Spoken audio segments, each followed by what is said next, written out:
Imagine coming home to find strangers waiting on your doorstep. Not just neighbors, but lawyers, developers, and police, claiming your property isn't really yours. Every photo on your wall, every piece of furniture, every memory you built, suddenly up for debate. That was Daniel's nightmare. They wanted him gone. They wanted his home, his pride, his legacy. But what they didn't know was that Daniel wasn't just fighting for a house. He was preparing to take everything they thought they owned. And when the developers pushed too far, he pushed back harder. This is a story of how one man turned humiliation into revenge and bought the entire marina to prove it. The first thing Daniel noticed was the silence. Not the ordinary kind that came after a long drive home, when the car door shuts and the neighborhood hums in the background. This silence was different, heavy, intentional. It was the kind of silence that seemed to wait for you, like it had been rehearsed. And then he saw them. 2 uniformed officers stood on the curb outside his house. One leaned against the hood of a cruiser, arms crossed, while the other fiddled with a clipboard. They weren't talking. They weren't even pretending to make small talk. They were just there. Daniel slowed his walk in the car to the driveway, his hand tightening around the strap of his duffel bag. "Evening," the taller officer said. His voice was almost casual, but Daniel could hear the steel underneath it. "What's going on?" Daniel asked, shifting his gaze between the two. "Just routine," the officer said. There had been concerns raised about this property. Daniel froze halfway up his walkway. His property, his home, the marina house his father had left him, perched near the water, weathered by storms but still strong. The one piece of dignity Daniel had after returning from 2 years working abroad, the one anchor left of his family legacy. And now it was concern. The shorter officer cleared his throat. "Might be easier if you spoke with Mr. Callahan. He's waiting inside." Daniel's jaw locked. "Mr. Callahan?" "Yes, sir," the tall one replied. "Head of the neighborhood association." Daniel pushed past them, his boots grinding on the stone walkway. His key slid into the lock easily enough, but when he opened the door, the air inside felt wrong. Warmer, like bodies had been moving around. A faint smell of coffee, fresh, not old, hung in the air. And there he was. Gerald Callahan sat at Daniel's dining table like he owned it, suit jacket draped neatly over the chair, sleeves rolled up just enough to look casual. A stack of papers lay spread in front of him. He had that smile again, the kind that was polite enough to be legal but smug enough to feel like trespassing. "Daniel," Callahan said smoothly, rising just enough to acknowledge him. "Welcome home." Daniel dropped his duffel by the door. His pulse was a drumbeat. "You're in my house." "Technically, it's the neighborhood's house now," Callahan replied. He gestured to the papers. "But I'll get to that. Why don't you sit?" Daniel didn't move. "I didn't invite you in." "True," Callahan said, spreading his hands. "But the board had concerns. Abandoned property, neglect, safety violations. We couldn't let the place sit vulnerable. People talk." Daniel's eyes darted to the counter. A mug sat there, half full. The fridge door wasn't shut all the way. His father's old leather jacket, the one Daniel had left on the coat rack, was gone. The silence grew sharp. "You've been in my rooms," Daniel said slowly. Callahan tilted his head. "I had to ensure nothing was dangerous. Old wiring, maybe squatters. And wouldn't you know it, doors unlocked, mail piling up, very unsafe optics. Daniel, the neighborhood expects better." Daniel's fist curled. "Get out." Callahan smiled again, softer this time, almost pitying. "You'll find it isn't that simple." Over the next week, Daniel tried to settle back in, but the house refused to feel like home. Mail was missing. A utility bill appeared to have been opened, the flap torn, resealed sloppily. One morning, he stepped onto the porch and saw footprints in the dew, too small to be his, leading from the gate to his back door. He followed them only to find the gate latch swinging loose, like it had been deliberately left open. His groceries went missing. Not all of them, just enough to unsettle. Half a loaf of bread, a few slices of cheese, leftovers he swore he had sealed. One night, he found the bathroom mirror fogged, though he hadn't showered. And always when he stepped outside, someone was watching. A neighbor trimming hedges too long, another walking their dog without moving past his driveway. Conversations hushed when he approached. Daniel's stomach tightened each day with the same question. What do they know that I don't? By the second week, the violations were no longer subtle. His spare house key disappeared from the drawer. A window he had locked rattled open in the wind. His father's study, kept shut since a funeral, was disturbed. The books weren't where he left them, and the desk drawer hung open, papers shuffled. He found a sticky note on the desk, written in neat block letters, for the good of the neighborhood. It didn't stop at the house. When Daniel stopped at the local cafe, heads turned. Someone whispered his name, followed by a laugh. At the Marina, a group of dock workers fell silent when he walked past, only to start talking again the moment his back was turned. Then came the town meeting. Callahan stood at the front like a pastor, voice smooth, face concerned. We all want what's best for Crestwood, Callahan said. But we can't ignore the dangers of neglect. Homes left idle attract crime. They devalue our property. And we've all seen the state of the Daniels residence. Daniel rose to his feet, fire boiling in his chest. My house is fine. You've been trespassing. But the crowd didn't look at Callahan. They looked at Daniel, some frowning, some smirking, some looking away entirely. Sir, Callahan said, lifting a hand as if to calm him, I understand this is emotional, but if you can't keep up with the standards of our community, the board will be forced to intervene. The laughter from the back row stung worse than the words. The whispers followed him. Anonymous posts appeared online. Is Crestwood safe anymore? Some owners don't care about the rest of us. One night, walking home, Daniel heard footsteps behind him. When he turned, no one was there. He installed a small camera above the porch. The next morning, the lens was covered with black paint. Even his mother, frail and living across town, received a call from a concerned neighbor asking if Daniel was stable enough to manage property alone. His phone buzzed with a message from an unknown number. You're not welcome here. Daniel fought back. He dug out the deed, dusted off the files his father had kept. He visited City Hall, pulling copies of permits, property tax receipts, all in order. At the next meeting, he stood tall, documents in hand. This house is mine. Legally, permanently. Any attempt to seize it is harassment, and I will take it to court. For a moment he saw it. The flicker in Callahan's eyes, the shadow of uncertainty. A murmur rippled through the room. An older neighbor even clapped him on the back afterward. It felt like momentum, like breathing for the first time in weeks. But Callahan wasn't finished. Days later, Daniel found another envelope slipped under his door. Inside was a copy of the deed, with a section highlighted, a clause buried in the fine print about conditional easements tied to Marina development. When he looked closer, he saw signatures he didn't recognize, names of neighbors, witnesses. The loophole was real. That night, Callahan appeared at his gate, expression calm, hands folded behind his back. You did well at the meeting, he said, but you don't know the whole story. This house is more than your legacy, Daniel. It's leverage, and you're standing in the way of progress. Daniel's voice cracked with fury. This isn't about progress. This is about power. Callahan smiled thinly. Power is progress, and you're already losing.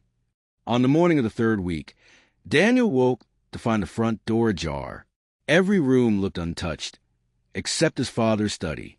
The papers on the desk had been rearranged again. Only this time, something new lay in the center.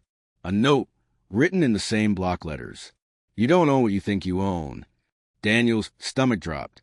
From the corner of the study, his phone buzzed with a new message from the unknown number. This time, it wasn't a threat. It was a photo, a picture of Daniel, asleep in his own bed, taken hours earlier. The photo burned into Daniel's mind long after the screen dimmed. His face, slack with sleep, jaw slightly open, the blanket drawn high to his chest. It was intimate in a way no stranger should ever witness. Whoever had taken it hadn't just been in the house. They had been in his room, inches away. His stomach churned, and the walls felt suddenly thinner. He grabbed the phone, checked the metadata. Nothing. No timestamp, no GPS tag. Just the image. A violation distilled into pixels. The silence of study pressed down on him. Heavy, cloying. He turned in slow circles, half expecting to find someone still hiding in the shadows. But the house was empty. Too empty. By noon, Daniel couldn't take it anymore. He stormed across the cul-de-sac, fists clenched, and pounded on Callahan's door. It swung open after only a moment. Callahan stood there, casual again, wearing a soft sweater over an open collar shirt, like he had been waiting. His smile didn't reach his eyes. "Daniel, to what do I owe the visit?" Daniel shoved the phone forward. "You did this." Callahan's eyes flicked to the screen, then back up, unreadable. That's unsettling. Don't play dumb. Someone was in my house, in my room, while I slept. And you assume it was me?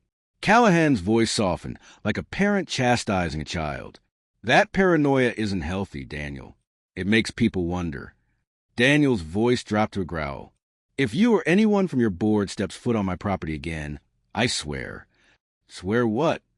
Callahan tilted his head. That you'll lash out? That you'll make a scene? That's exactly what the neighbors already believe. Daniel faltered. The smugness was unbearable. Callahan leaned closer, lowering his voice. This isn't just about you. It never was. You're an obstacle, Daniel. And obstacles, well, they get removed eventually. He shut the door with a soft click. The next few days blurred. Daniel barely slept. Every creak of the house, every groan of the old wood, felt like footsteps. He left lights on, cameras running, but somehow, things still changed when he wasn't looking. His father's jacket appeared again, draped neatly over a chair he hadn't touched in months. A plate of food he'd left in the fridge went missing, only for the empty dish to be returned, washed, and stacked beside the sink. Once, he woke in the middle of the night to hear faint music playing downstairs. By the time he rushed down, nothing, just silence and a faint smell of cigarette smoke. The paranoia gnawed at him. Neighbors avoided his eyes. When they did look, it was with pity or something colder. He caught whispers, unstable, not safe, shouldn't be alone. Even at the cafe, when he paid for his coffee, the barista handed him the cup without a word, avoiding his hand like he was contagious. On Friday, he found an ally, an older woman, Mrs. Alvarez, who lived near the Marina, slipped a folded paper into his hand as he passed her mailbox. She didn't speak, just gave him a quick nod before shuffling back inside. Inside was a printout. Meeting notes. Private ones, not meant for the public. They detailed Callahan's plan, a partnership with a development firm. The Marina was prime land, undervalued, currently compromised by legacy holdings. Daniel's property was listed by name, marked as critical to acquisition. And there it was, the clause Callahan had hinted at. The easement buried in the deed gave the board leverage to argue Daniel's home was public use adjacent, subject to redevelopment under the right conditions. Daniel's pulse quickened. Proof. Finally, tangible proof of what Callahan was doing. At the next board gathering, Daniel waited until Callahan finished his honeyed speech about progress and community revitalization. Then he stepped forward, holding up the papers. "This is fraud," Daniel said, voice ringing out. "Backroom deals. Secret partnerships. Using my father's home as leverage." Murmurs rippled. Some gasped. A few nodded. Callahan's expression didn't crack. He even smiled, slow and deliberate. "Daniel, I'd be careful throwing around accusations you can't substantiate. I have the notes, right here. Proof you've been planning to seize my property for private profit." But before he could read more, Callahan's voice cut through, louder, firmer. "Those notes are stolen." The crowd stiffened. Callahan gestured toward him, almost pitying. "Neighbors, do you see? Breaking into private property, stealing documents, waving them around like a madman. This is exactly what I meant about instability." Someone shouted, "Call the police." Another, "This is harassment." Daniel's throat closed. He looked around at the faces, searching for even one ally. Mrs. Alvarez's gaze darted away. Callahan stepped closer, lowering his voice for only Daniel to hear. "You'll never win in the light, son. This game is played in the dark." That night, Daniel couldn't take the pressure anymore. He sat in his father's study, documents scattered across the desk, staring at the note. "You don't own what you think you own." A soft knock rattled the front door. He froze. It came again. Slowly, he crept to the peephole. Empty porch. Just a still night.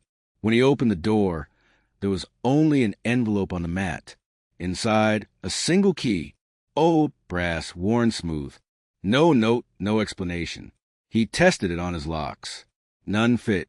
But when he went to his father's study, to the lowest drawer in the desk, the one he'd never been able to open, it slid in perfectly. The drawer groaned open, revealing a bundle of yellowed papers. Deeds, maps, letters. Documents that predated even his father. His grandfather's signatures sprawled across them. Old agreements with the city, with the Marina board, with names Daniel didn't recognize. At the very bottom was a letter addressed his father, dated 20 years ago. "Gerald Callahan is not what he seems. Trust no agreement bearing his name. He is patient. He waits for weakness. Protect the Marina at all costs. It's the last leverage our family has." Daniel's hands trembled. His grandfather had warned about Callahan decades before. This wasn't new. This was generational.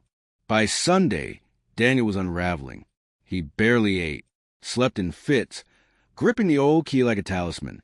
Neighbors gathered outside sometimes, not even subtle, standing in clusters, watching the house, pretending to chat. Their smiles were too wide, their laughter too forced. He overheard one say, "It won't be long now." Then came the police. Not with sirens, not with aggression, just a polite knock. 2 officers, the same ones from before.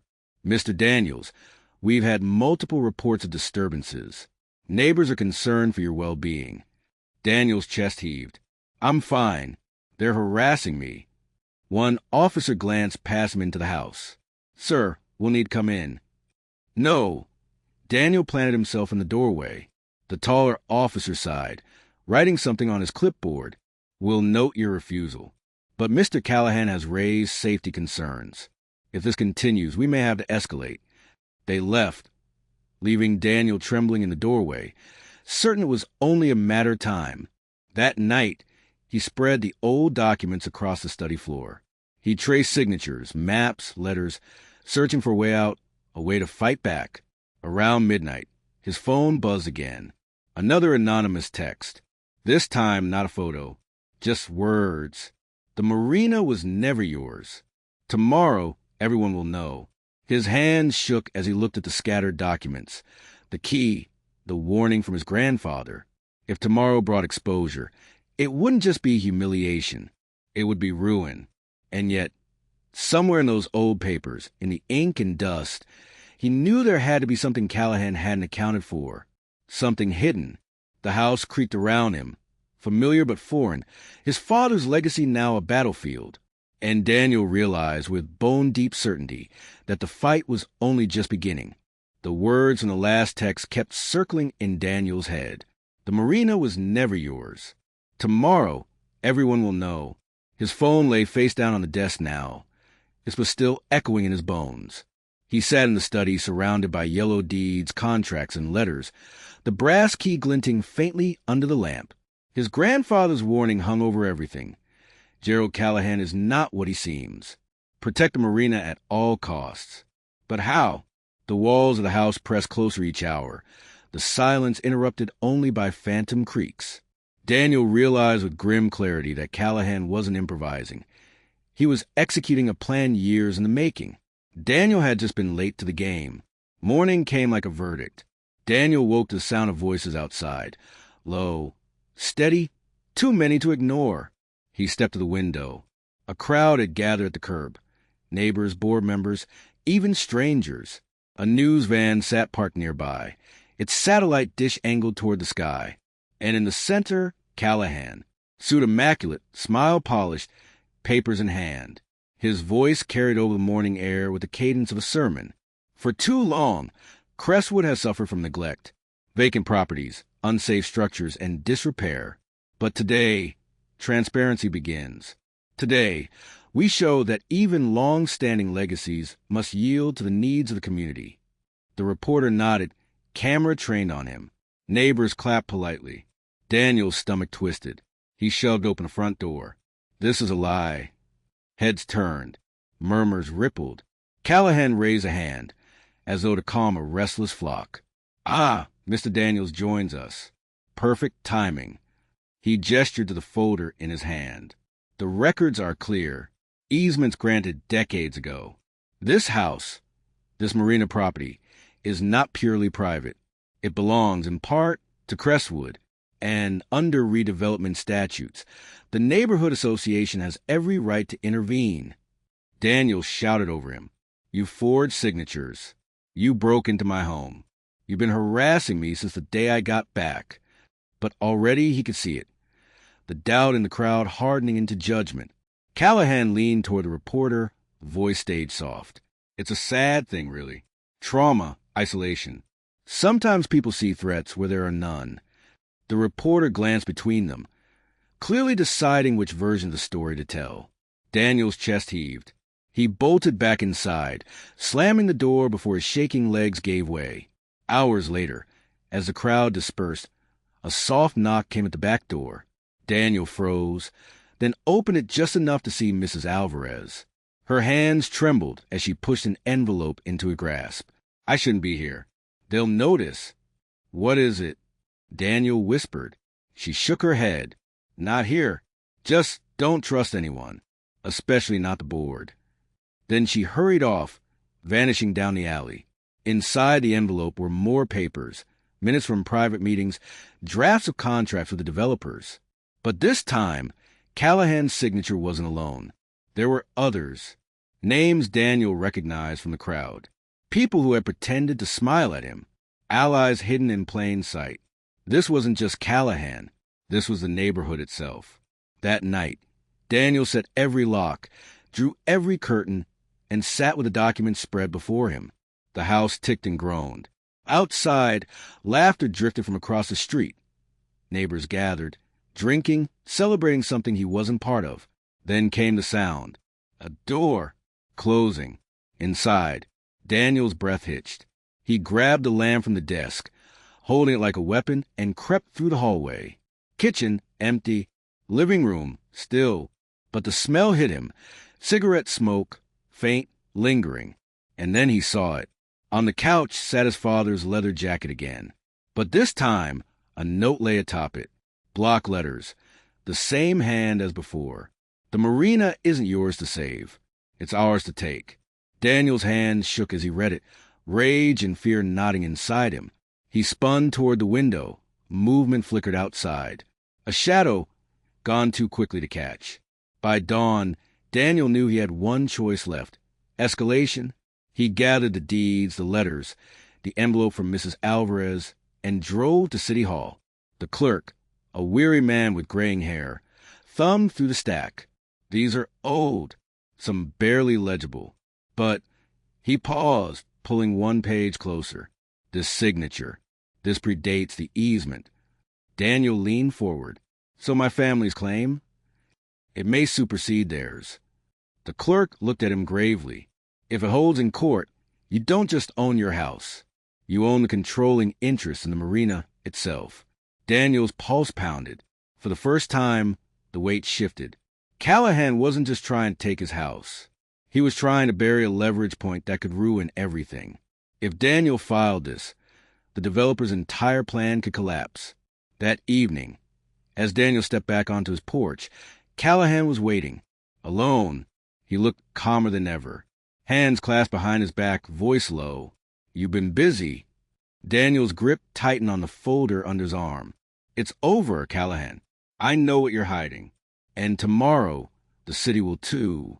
Callahan smiled thinly, almost sad. You still don't understand, do you? This isn't about papers or deeds or courts. It's about perception. About who this neighborhood believes. He stepped closer, lowering his voice to a whisper that crawled under Daniel's skin. And they don't believe you. Daniel held his ground. They'll believe proof. Callahan's eyes gleamed, only if you live long enough to show them. And with that, he turned, walking calmly down the street, as though the conversation had been about nothing more than the weather. That night, Daniel placed a folder on his desk, double-checked every lock, and tried to breathe. Tomorrow, he would go back to City Hall, file the documents, and end this. But when he entered his bedroom, he froze. The folder was already there, open, pages spread across his bedspread, like a fan of cards. And on top, a new note, block letters etched deep into the paper. "We warned you. You don't own what you think you own." From the corner of the room, his phone buzzed. Another text. This time, a video. Daniel pressed play, and the screen filled with grainy footage of himself, sitting at the study desk hours earlier, muttering over the documents, filmed from the shadows behind him. The camera had been in the house the whole time, and as the video ended, the last frame froze, not on Daniel, but on the reflection in the study window, a face behind him, smiling, the same smile Callahan wore every time they spoke. Just when David thought he had won, the truth revealed itself. The battle for his home, his dignity, and his family legacy was only beginning. The shadows in the neighborhood were deeper than he imagined, and the real fight had yet to start. If you were gripped by this story and want to know what happens next, don't miss the upcoming parts. Hit the subscribe button, turn on the notification bell, and join us as we uncover the next shocking twist.